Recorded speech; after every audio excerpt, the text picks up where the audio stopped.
everyone, let me tell you a story about a friend of mine, a human's digestive system. Let's now imagine going to McDonald's and getting a burger.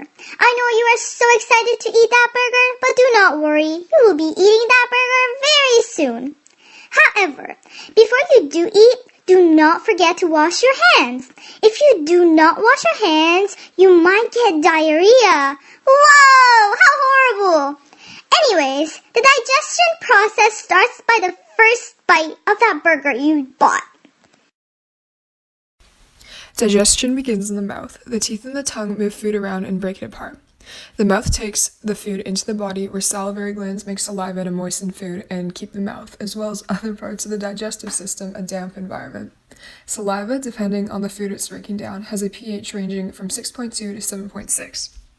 The mouth's normal pH level never drops below 6.3. Food is moistened, and most carbs are broken down by the enzyme salivary amylase into maltose in the mouth before being swallowed. Humans have three main pairs of salivary glands: the parotid glands, the submandibular glands, and the sublingual glands. After the glands have moistened the food, it is swallowed as a slippery mass called bolus and is transported down the pharynx, or the throat. The pharynx acts as a connection from the mouth to the esophagus, but also plays a big role in the respiratory system. To ensure food is swallowed rather than inhaled, the trachea moves up against the epiglottis, a leaf-shaped flap of cartilage located behind the tongue, blocking food from going down the wrong way. The food is swallowed down the esophagus and transported to its next destination, the stomach. Once in the stomach, the food is known as a chyme. This is where the major steps of digestion occur and also where proteins are first broken down. Stomachs are very acidic, with human ones having an average pH ranging from anywhere between 1.5 to 3.5 on the scale. This is due to the fact that the essential substance they secrete, HCl, is an acid.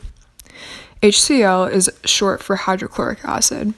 This acid is so strong that in some instances where the stomach is not producing as much mucus as it should be, the acid can burn a hole through the first few layers of the stomach, known as an ulcer. It is essential for the stomach to remain an acidic environment, however, as if it weren't, it wouldn't have the ability to do its part in chemical digestion, which is denaturing proteins and activating the other substance it secretes, pepsinogen, into the enzyme pepsin. Pepsin helps digestion by breaking down the bonds linking amino acids. This process is essential and known as proteolysis. Pepsinogen and HCl are produced by exocrine or endocrine cells found in the mucosa. Mechanical digestion in the stomach refers to the physical breakdown of large pieces of food into smaller pieces, which can then be accessed by digestive enzymes. Once the proteins are broken down, it's time for the food to move on to the next organ in the digestive system, the small intestine. Food is squeezed through the bottom of the stomach and into the small intestine by control of the pyloric sphincter, a bundle of muscle that controls food's movement and prevents contents from the small intestine from splashing back up into the stomach. Before we talk about the small intestine, we need to first check out a few things about digestive fluids. The liver is a large meaty organ that sits on the right side of the belly. While its most commonly known function is to filter toxins out of the body, it actually has 7 major functions. They include the production and secretion of digestive enzyme bile, phagocytosis of bacteria and dead or foreign materials, metabolizing carbs, metabolizing fats and lipids, metabolizing proteins, processing drugs, and processing hormones. Bile produced by the liver and secreted into the small intestine by the gallbladder plays a crucial part in digestion and the digestion of fats and lipids. Bile salts contain a fat-soluble portion and a water-soluble portion, so they act as a detergent that causes the big molecule of fat to turn into much smaller, easier to digest molecules. The liver is also susceptible to a number of different diseases. Liver disease can be inherited genetically or caused by a variety of factors that damage the liver, such as viruses and alcohol abuse. Obesity is also associated with liver damage. Hepatitis A, B, C, and cirrhosis are all diseases of the liver and should not be taken lightly. What makes the liver so unique is that it produces a multitude of neoantigens, and it is also the main metabolic organ. A fun fact about the liver is that it is able to regenerate and grow back if partially cut out. A damaged liver could not provide enough bile salts, as well as digestion of the food, which could not be completed. The person with this disease has deficiency of minerals and vitamins. The gallbladder is a small organ beneath the liver. Its main purpose is to store bile, a brownish-yellow digestive enzyme that aids in the digestion of lipids. However, it does not produce the bile itself. That is the job of the liver. Once the small intestine is ready to receive the bile for digestion, the gallbladder will release it. Life without the gallbladder is possible, as normal digestion is possible without it. Bile will continue to reach your small intestine, but it just won't be stored along the way in the gallbladder. The pancreas is very important to the digestive system and functions within our body as both exocrine and an endocrine gland. It produces a number of different digestive enzymes as an exocrine gland such as pancreatic amylase, trypsin, nuclease, and pancreatic lipids, all for breaking down a different micromolecule. The pancreas also functions as an endocrine gland and secretes insulin and glucagon, which keeps the body's blood sugar levels within healthy limits and prevents the body from diabetes. Once in the small intestine, a slippery pink tube of smooth muscle about 20 feet in length and located in the lower abdomen of mammals and lined with thousands of little villi, nutrients are further absorbed. In fact, 90% of nutrients and minerals are absorbed here. The other 10% are absorbed in the stomach and large intestine.